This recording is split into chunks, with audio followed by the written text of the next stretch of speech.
Welcome to PRN's Progressive Radio News Hour. My congratulations to PRN. PRN really is a premier online news and information service. I recommend it to all my friends.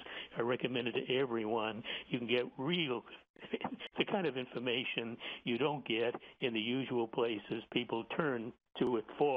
Why they do it, I have no idea. I think the tide is very slowly turning. I hope before too very long I'll live to see the day when people will turn on the usual cable channels and they'll see blank screens, no longer broadcasting. Wouldn't that be a glorious day? My guest today is Paul Craig Roberts. It's great to have Paul back. Paul, you wrote a couple of weeks ago, I believe it was now, that you talked about a coup d'etat government running America. Usurpers have taken over the country. I certainly agree with that, and I'm writing an article for tomorrow that refers to America as a super bully nation. It reflects the theme that you took in your article. I think that's a good topic to discuss a little bit. Maybe you can elaborate or say a little bit about what you wrote. Well, Stephen, I agree with you. That would be a very good topic. But I'm going to propose something different. Of course, you would have to agree. Oh, I agree with anything you want to talk about. I think, normally you and I talk about the things that we are writing about or have written about, and it works very well. But these things are online, available, and people can read them. And what I suggest we talk about today, the downside is that I would have to do most of the talking, and it kind of cuts you out of your own radio show. Oh, no, you go right ahead. This show is for my guest, Paul. Because we only have the 30 minutes. But you may have noticed that just as it took the 9/11 families to force, after a year, a fake investigation in order to, a fake investigation was better than no investigation, that the administration, the Bush administration and Cheney resisted fiercely any investigation, and it took the families of the dead people to force the 9/11 Commission. The same thing now has happened with the SEAL Team 6. You may remember that the SEAL team, from which members allegedly killed bin Laden, Indeed. was wiped out in one helicopter. Yes. And now the families are forcing an investigation, and a Republican congressman from Utah, Jason Chaffetz, is actually going to launch this investigation. And even Fox News has had on family members of the dead SEALs. And there is no doubt whatsoever that many very unusual circumstances were involved in losing 30 SEALs or thereabout in one helicopter, that there are inconsistencies and contradictions in the government's account, that without any doubt normal operating procedures were not followed. And so once again it takes the families of the dead to try to hold the government accountable as to what really happened. In other words, the families do not believe the government's explanation. Now, one of the reasons I want to talk about this is that the families, or at least the ones that I have so far listened to, are on the wrong track. They think that the government allowed the Taliban to kill the SEAL team in retribution for the SEAL team having killed bin Laden. And one of the fathers has more or less said that the government is more sympathetic with this evil ideology of Islam than it is with its own warriors. Well, I think that part is crackpot. If they were sympathetic, more sympathetic with the evil Islamic ideology than with their own troops. They wouldn't be over there trying to kill the Islamic Taliban. So what I noticed the minute the report came out, it was about 3 months after the bin Laden hit. There was a report that the TLC-6 were loaded in one helicopter and were shot down by enemy fire. Well, I spent 25 years fairly well placed in Washington, and that struck me as highly unlikely. They don't normally move such expensively trained troops in mass like that. They just don't risk it. And the circumstances of it didn't fit operating procedures. And I knew that, but I didn't see much could be done about it other than from people inside the military noticing. But what it recalled to mind was the original report that they had killed bin Laden. And when they made that report, I realized it was a hoax, because the good information was that bin Laden had died 10 years before of his numerous medical problems, including renal failure. You know, he was on dialysis in October of 2001. And all the reports at the time were that he died in December of 2001. But of course, he was kept alive by the Washington propagandists because he was a convenient bogeyman, and they needed a bogeyman for their war on terror. Well, I never believed that story of the SEAL team 10 years later killing a guy who'd been dead for 10 years. And lo and behold, the Pakistani national television interviewed the eyewitnesses to the helicopter landing and intervention in the alleged bin Laden compound. And they interviewed these people who witnessed the whole thing. And someone sent me the interview. Of course, it was not in English, but they had English postscripts at the bottom.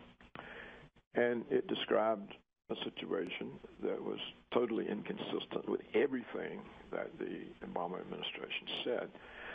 Well, I was suspicious of the subscripts, and so I sent the broadcast to two language experts separately. They didn't know of each other, and both of them translated and gave me the exact same translation, and it was exactly consistent with the English transcripts. And here's what it said. 3 helicopters appeared, making a lot of racket. The man whose home was right next to the compound went up on his roof to see what it was. One helicopter landed, the other 2 went off in different directions.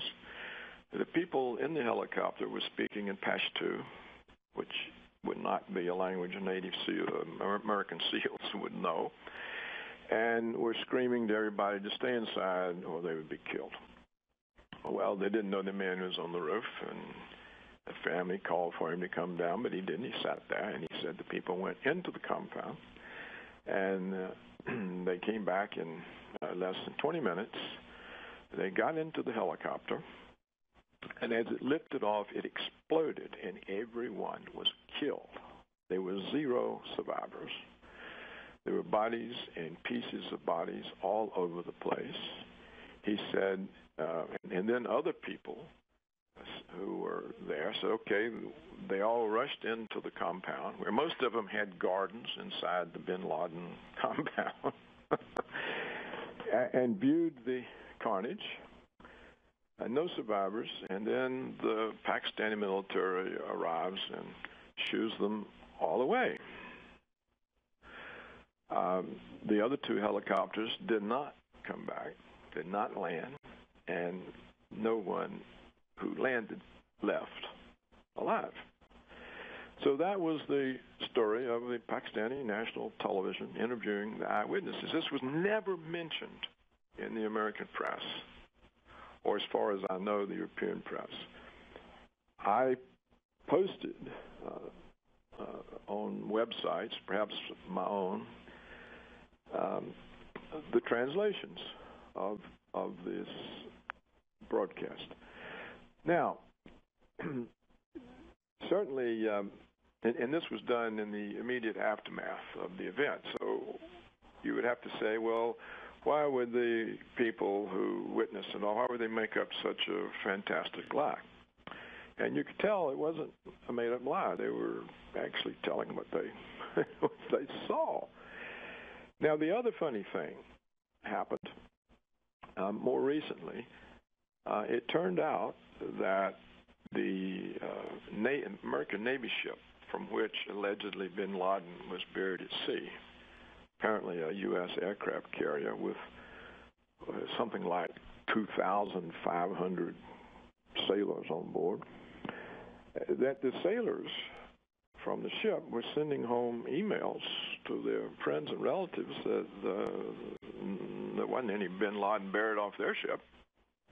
They never saw any such ceremony, and so when these emails the government detected, because they now spy on everybody, these emails going out, the government quickly put out an announcement that bin Laden the presence of bin Laden's body on the ship was kept from the troops, and he was buried in a secret ceremony, and nobody knew about it. Well, I don't know if you've ever been on a Navy ship, but this has got 2,500 people on it. There are eyes everywhere. I've been on two carriers. Well, it's been a long time ago. I was in the Army, but I was on two aircraft carriers. Yeah. And so you probably understand that no such ceremony could take place without it being seen, unless they locked everybody in their bunk. But there's no report that they were in lockdown and weren't allowed on deck, or that the watch officers, or there are people all over the place all the time, because there's a huge thing going on there. So I think that what I thought, after I looked at all this, and then I heard the SEAL team had been killed in highly mysterious and unusual circumstances, which the SEAL families are bringing out and making clear. They've actually gotten from the government documents. And they said after you read them 2 or 3 times, you realize all the inconsistencies and all of the violated procedures and everything else. So what I came to the conclusion, I already knew, of course, about the Pakistani news broadcast, the interview of the eyewitnesses, and I knew that bin Laden had long been dead, and I knew that that nobody was on the ship buried at sea. And I said, to myself, and I can't prove this, but I said, what happened? Those SEALs were asking each other who was on the mission, and nobody was. And it was starting to get out, and no such mission happened. So they killed them. You may remember that other American sports hero who gave up his lucrative career, I forget his name now, and he went to fight in Afghanistan and was killed by friendly fire, and it turned out highly suspicious, and most people think he was murdered because he turned against the war when he saw what was really going on. I forget his name now. He was in the news for a long time. I don't remember his name either, Paul. He was a pro football player. Yeah, and it turned out that most people came to the conclusion that with somebody with a high profile like this, who was seen as a national hero for giving up multi-million-dollar income to go fight in Afghanistan for freedom and democracy, and he gets there and sees this whole thing as a ruse for some other kinds of interest, and starts talking about it and all, and he all of a sudden gets killed by friendly fire. So, the families, the SEAL families, I think they're on to something. There's something clearly wrong. But they're headed off in the wrong direction when they're saying that the government used bad equipment, didn't follow procedures, and all of this happened because the government is more sympathetic with the Taliban than with their own troops. This is crackpot, and it's not going to work. In other words, the SEAL families, by taking that kind of line, are destroying the investigation, because Americans are never going to believe that the government let the Taliban kill the SEALs in retribution for Obama killing bin Laden. Now, I think and I can't prove this, and I'm not really asserting it, but I'm saying that probably the more logical explanation is just like the Navy sailors on the aircraft carrier who were asking, did you see this burial ceremony? And then, no. The SEALs were asking each other, who was on the mission? How come we didn't know about it? And nobody knew who was on the mission. And this was very dangerous to the propaganda hoax that had been perpetrated on the American people.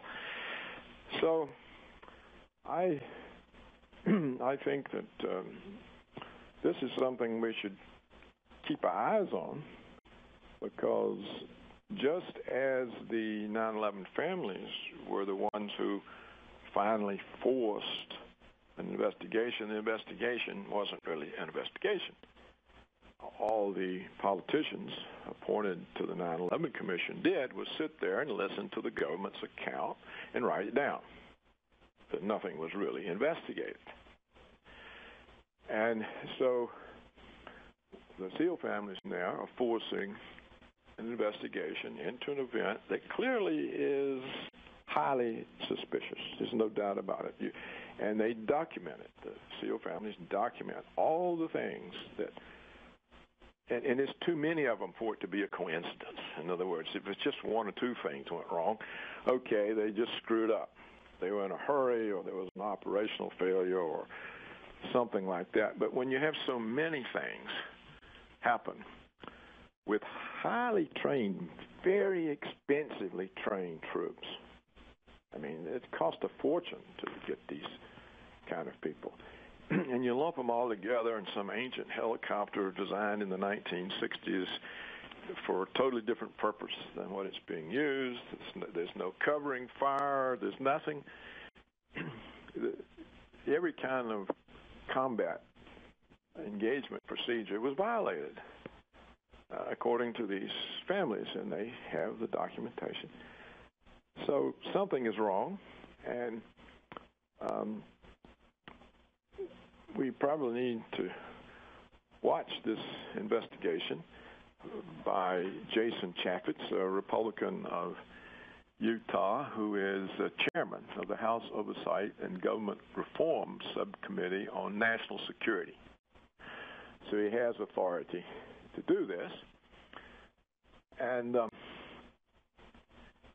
I'm not sure he'll be allowed to any more than the 9/11 Commission was allowed to investigate anything. But I think it's worth people being aware. And I don't know what could be done to kind of get these 9/11 families off this kick that the Taliban did it, but that the government let them. That would be very hard to set up, wouldn't it? I mean, yeah, it sure would, Paul. That would be a hard thing to set up. But I think a very simple explanation is there wasn't any such hit on bin Laden. I mean, think about it. Would the mastermind of terrorism be left alone, undefended, with two women in the house, and that's it? Well, I mean, it makes no sense. It makes no sense whatsoever. I mean, why would they? And if he was, and you were there, and he's unarmed, they finally admitted he was unarmed, and you got all these SEALs, what? You would just nab him, wouldn't you? You would nab him, and you would take him and question him, and you'd find out all the secrets, and you would show everybody, look, we've caught him.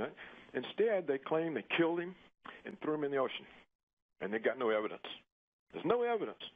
And then they get Hollywood to make a movie about it to convince everybody, and then they let some SEAL write a book about it. This is cover. When you see something like that, you know it's cover. It didn't really happen. I mean, they wouldn't let a SEAL really write a book about something like that, but particularly when they claim that the reason they didn't reveal the SEALs was because they were afraid if anybody knew who they were, the Muslim terrorists would kill them. So the whole thing stinks. And the families, and these are not particularly bright people or educated people, but they got enough common sense to see that something is wrong. And the American people probably have enough common sense if they would just start thinking about it and paying attention. You know, the question really is whether the American people will be destroyed by their gullibility. They're just so gullible. They got to learn to start thinking. And when they're given some explanation, just start thinking about it, like these families have done.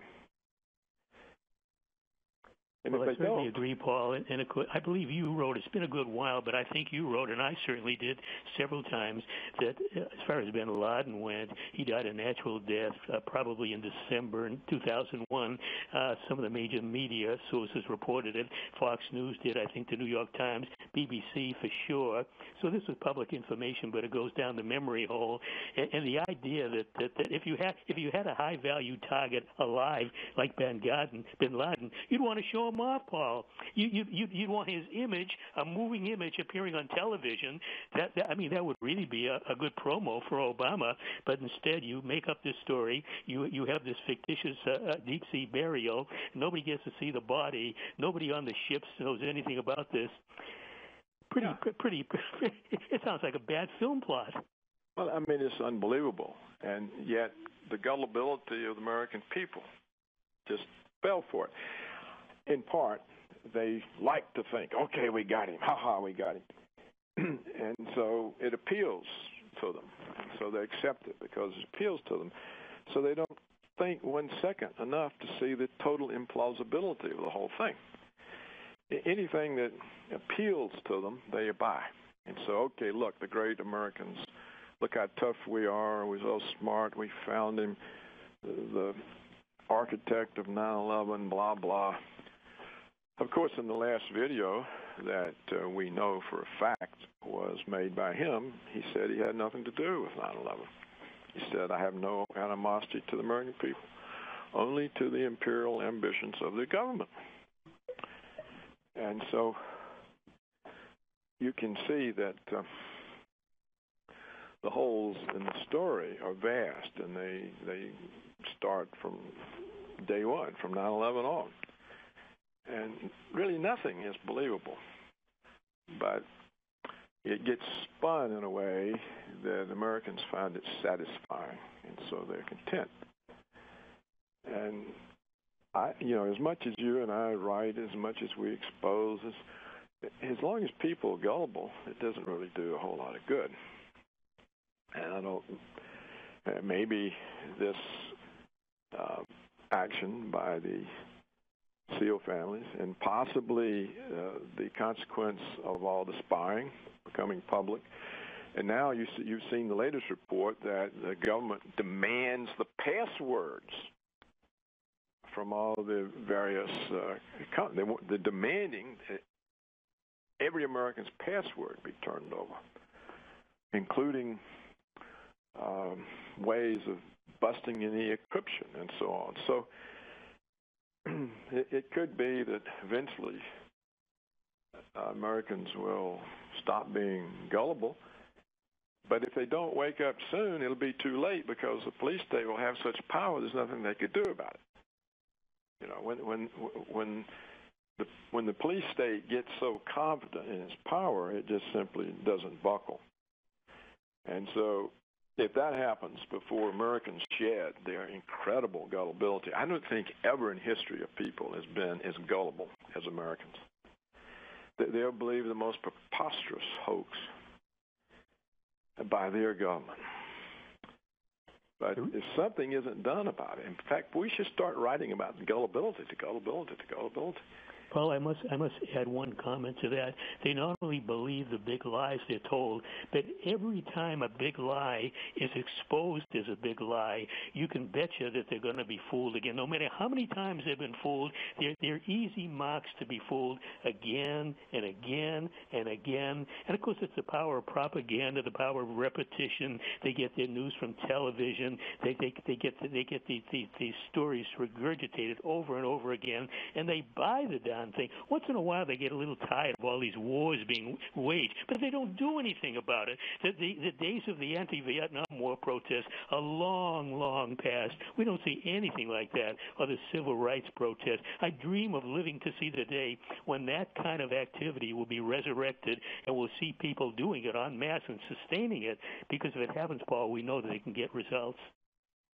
Well, I think you're right, and it's what I find it so discouraging that every time I write another piece, I say, I'm just getting myself deeper in trouble with the authorities, and it's really not doing any good because the Americans are so gullible that it doesn't matter what you tell them, they're going to fall for the next lie. In fact, if you tell them what actually happened, they just get mad at you and say, well, you were on the terrorist side. Or they say, I'm not doing anything wrong, I've got nothing to fear. But, of course, you'd have something to fear. If the government decides to get you, you've got no protection whatsoever. None. So it's a very discouraging thing. I guess you probably find it discouraging, too. And I think that what the government is doing now with the Bradley Manning trial is they're going to crucify this guy so that there are no more leaks from within the military. That'll be the end of military leaks. They violated every kind of international law and human rights in regard to Julian Assange and Edward Snowden. I mean, when somebody's given asylum, you're supposed to acknowledge it. That's what you do. And they refuse, just like the Soviets did. There's really no difference in the behavior of the Obama regime and the Soviet regime. Because when Cardinal Mizinski was given American asylum in the American Embassy in Hungary in 1956, the Soviets wouldn't give him free passage. And he stayed there for about 15 years. He stayed there for 15 years, which I pointed out the other day was 79% of his remaining life. So, Paul, we're just about out of time, and I would only comment to wrap up the show that what I began, the comments I made at the beginning, that America is a coup d'etat nation run by usurpers, you really explained it very well in what you discussed for the majority of the program. I think that pretty well states it. This is the way America is run. We have coup d'etat leaders. They're stripping away freedom. They're destroying it. They do whatever they want. They have a propaganda service called the U.S. major media, and things just get meaner and nastier all the time. And as you say, Paul, if people don't do something about this, they're going to find the hammer completely down. And what happened in Boston a couple of months ago with the Boston bombings, the story was completely mistold. But the fact that the whole city was locked down on martial law, that can happen anywhere, that can happen nationwide, it can be permanent, and it will happen if people don't do something about it. Right, and it can happen on the basis of any lie. Exactly. The government chooses to tell. It'll be a lie. It'll be a false flag. It'll be the same kind of stuff repeated over again, and people will buy it. And the people of Boston, I don't remember seeing any polls, but I remember seeing some snippets of information that people in Boston were actually thanking the authorities for taking away their liberties. I mean, that shows the state of mind of people in America, Paul. Yeah, I think they've lost their country. And I don't think they'll wake up from gullibility in time to reclaim it. That's what I fear, and yet I simply can't stop doing what I'm doing. If I lose hope, I've lost everything, and I simply can't go that far. That's a threshold I don't want to cross, Paul. Paul, we are out of time. It was a great program. I'm glad you discussed the topic that you chose. I think it's a very important one because it symbolizes all the rest of what's going on. Paul, I look forward to getting you back next month for more. Okay, Stephen, I look forward to it. Join us again Saturday and Sunday, 1 p.m. Eastern Time. Make it a regular habit.